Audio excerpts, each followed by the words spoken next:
Assalamualaikum warahmatullahi wabarakatuh.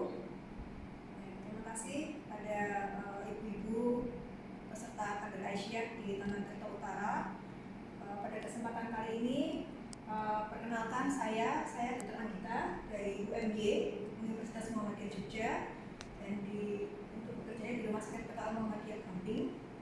Pada kesempatan kali ini saya akan sedikit berbagi materi tentang deteksi dini kanker payudara melalui pemeriksaan USG payudara di tempat-tempat ibu semua. Jadi seperti yang kita tahu bahwa kanker payudara memang masih banyak ditemukan di negara kita, khususnya di Indonesia. Jadi memang kejadiannya masih banyak dan kebanyakan memang wanita datang itu sudah dengan benjolan yang tahu-tahu ada benjolan sudah besar, dan sering sekali juga yang saya temukan itu dia langsung meluas ke ketiak. Jadi pada kesempatan kali ini saya akan sedikit berbagi cerita, bagi pengalaman tentang bagaimana sih pentingnya USG payudara bagi kita semua kaum perempuan. Jadi untuk pemeriksaan benjolan pada payudara secara garis besar dan secara mendasar ya, ada pemeriksaan namanya sadari. Ini mungkin ibu sudah banyak sekali dan sudah sering sekali mendengar. Jadi sadari itu singkatan dari periksa, disingkat sa, payudara, da, dan sendiri, ri. Ya. Jadi ini pemeriksaan yang paling simpel yang bisa kita lakukan sendiri di rumah, yang bisa rutin dilakukan paling tidak sebulan sekali. Pemeriksaan yang lain yaitu ada USG payudara. USG payudara ini memang tidak semuanya tersedia di fasilitas seperti di puskesmas ya. Biasanya adanya di rumah sakit ataupun di klinik juga kadang ada. Ada lagi pemeriksaan yang lain yaitu namanya mamografi. Ini biasanya adanya di rumah sakit besar.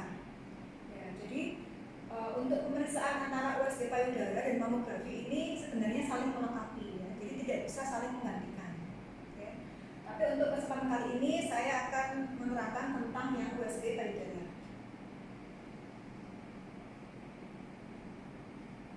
Nah, ini saya sedikit mengulang ya ibu ya tentang untuk sadari ya. Mungkin ibu juga sudah hafal di kepala ya. Jadi untuk sadari yang pertama adalah melihat.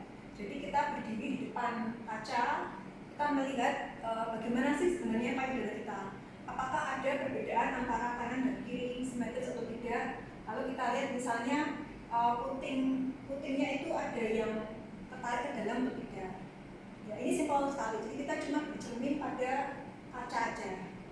Jadi melihat. Yang kedua yaitu memijat. Ini juga kita lakukan sendiri, yaitu kita memijat. Contohnya kalau di gambar ini adalah payudara kanan. Jadi kita menaikkan lengan kanan ke atas, lalu kita pijat. Kalau yang kita periksa payudara kanan, berarti kita pijatannya menggunakan tangan kiri secara berputar dari bagian luar ke bagian tengah ataupun dari bagian tengah ke bagian luar. Ya. Terus yang ketiga yaitu meraba. Meraba kita lakukan dengan cara berbaring. Kalau contoh di gambar kita meraba payudara kanan. Kalau kita meraba payudara kanan, berarti lengan kanan adalah ditarik ke atas, ditaruh di belakang kepala, lalu di belakang bahu ini kita sandarkan dengan bantal ataupun selimut tipis gitu ya. Lalu kita periksa payudara kanan. Nah, cuma untuk sadari ini memang ada beberapa kekurangan ataupun kelemahan. Kelemahan yang pertama yaitu apakah sadari ini sering kita lakukan atau tidak, ataupun rutin atau tidak. Ya, mungkin ibu-ibu sekalian ada yang rutin, tetapi ada juga mungkin yang karena kesibukan jadi terlewat ya, ataupun jadi tidak rutin dilakukan.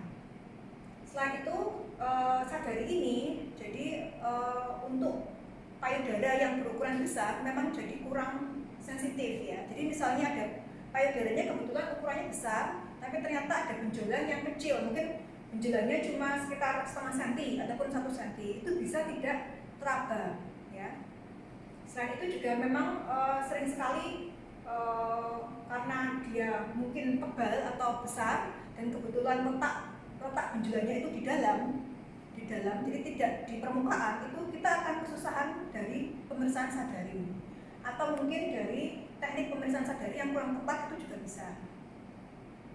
Jadi selain itu untuk sadari bisa juga dia tidak dapat menggambarkan bentuk dan ukuran yang sebenarnya. Nah, maka dari itu di sini saya sedikit memaparkan tentang USG payudara. Ini contoh mesin mesin USG seperti ini. Mungkin ibu kalau di pas waktu hamil kan sering diperiksa USG perutnya, ya. Ini alatnya seperti ini. Jadi alatnya sama dengan waktu ibu itu hamil diperiksa ke dokter kandungan atau ke bidan, itu seperti ini sama. Ya. Jadi pemeriksaan ini sebenarnya USG payudara itu simpel dan mudah. Jadi simpel sekali, ya. Dan dilakukan oleh dokter spesialis radiologi. Dan ini ibu tidak usah khawatir karena memang pemeriksaan ini adalah tidak ada risiko radiasi. Jadi misalnya ibu itu rajin sekali datang mau USG payudara itu juga boleh, tidak apa-apa, karena tidak ada risiko radiasi sama sekali. Ya, beda kalau foto ronsen.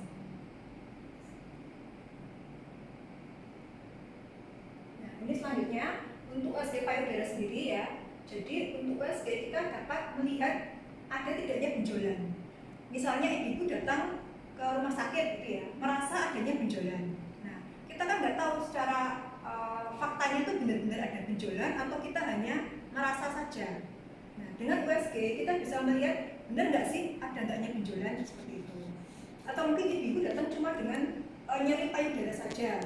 Begitu datang ke rumah sakit, dia merasakan nyeri, sama sekali tidak teraba tumor ataupun benjolan. Nah, setelah di USG ternyata ketemu benjolan, itu juga bisa terjadi seperti itu. Jadi dengan USG kita bisa menemukan benar nggak sih ada enggaknya benjolan di payudara ibu semua. Dan yang kedua, USG itu dapat memberikan informasi ya bahwa tumornya itu benjolannya itu padat atau cair. Pada gambar yang di sini ini adalah contoh gambar USG ini ya ibu ya. Jadi ini adalah gambar USG payudara dengan komponen yang padat. Tadi sedikit saya singgung bahwa dengan USG kita bisa mengukur ukuran tumornya, ukuran benjolannya. Jadi besar atau tidak akan terlihat dari USG. Dan yang ketiga, USG itu akan bisa memberikan informasi apakah sebenarnya itu mengarahnya ke jinak ataupun ganas. Ya. Jadi bisa paling nggak ini jinak, ganas ataupun perbatasan. Ya. Walaupun nanti selanjutnya akan membutuhkan pemeriksaan yang lain yang benar-benar menegakkan apakah ini ganas ataupun tidak.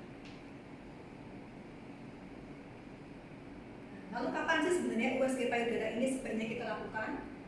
Jadi untuk USG payudara, misalnya ibu-ibu misalnya masih fase pubertas itu ataupun belum menopause ya, jadi memang sebaiknya tidak dilakukan saat menstruasi ya. Kenapa? Karena saat menstruasi itu payudara kita memang cenderung padat dan kencang.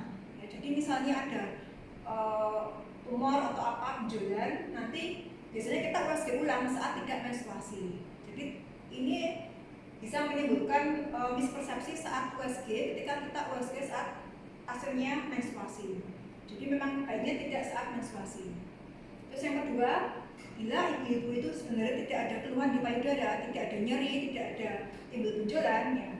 Ini saya sarankan untuk tetap USG payudara rutin 1 tahun sekali ya. Jadi tidak ada keluhan, tetap rutin 1 tahun sekali, paling nggak untuk screening saja. Karena seringnya tahu-tahu ada benjolan walaupun dia kecil. Dan kalau tumor itu memang benjolannya ganas, dia akan cepat berkembang. Dan sering sekali kalau benjolan itu ganas, memang biasanya dia tidak ada nyeri malah. Ya, jadi tahu-tahu ada benjolan, dia tidak nyeri dan cepat membesar. Dan yang ini apabila ibu-ibu dengan keluhan payudara bisa teraba ada benjolan atau mungkin ada terasa nyeri, ya bisa dilakukan USG 3 bulan sekali. Ya, jadi paling tidak untuk mengevaluasi misalnya ada benjolannya tambah besar atau tambah kecil. Jadi itu akan sebagai penentu bagi dokter untuk melakukan tindakan yang lebih tepat ke depannya. Ini contoh untuk persiapan USG payudara. Jadi memang tidak ada persiapan khusus ya. Jadi cukup simpel. Nanti sebaiknya memang pasien disarankan tidak mengoleskan kayak krim atau lotion untuk di payudara, karena nanti dokter akan mengoleskan, istilahnya di sini ada jelly ya. Jadi ini botol ini isinya jelly, nanti akan dioleskan ke alat USG-nya ini dan di payudara pasien. Ya, ini contoh mengenai payudaranya. Jadi jelly ini fungsinya untuk penghantar saja, penghantar supaya bisa timbul gambar di monitor USG. Dan ini saya sarankan untuk ibu-ibu yang akan USG payudara, alangkah baiknya menggunakan baju yang mudah dilepas. Ya, jadi baju yang dengan kancing depan atau kemeja ataupun yang resleting depan. Biasanya kalau ibu-ibu pakai, yang saya pakai gamis itu nanti memang agak susah ya, karena untuk USG payudara ini memang BH-nya harus lepas ya. Jadi misalnya ada benjolan yang kecil akan tetap terlihat. Nah, ini untuk proses pemeriksaan USG payudara sendiri berlangsung sekitar 10-15 menit, jadi tidak terlalu lama. Pasien akan berbaring, ya ini saya pakai manekin, jadi ini contohnya. Pasien tiduran di tempat tidur pemeriksaan, lalu kedua lengan diletakkan di atas di samping kepala. Fungsinya apa? Yaitu untuk melihat, kita nanti akan memeriksa ketiak pasien untuk lihat ada tidaknya kelenjar getah bening yang bengkak atau tidak. Lalu dokter akan memeriksa jari pada probe pada alat USG ini dan di kulit payudara pasien. Jadi nanti dokter akan memeriksa kedua payudara pasien, kanan kiri tetap diperiksa semua dan di kedua ketiak.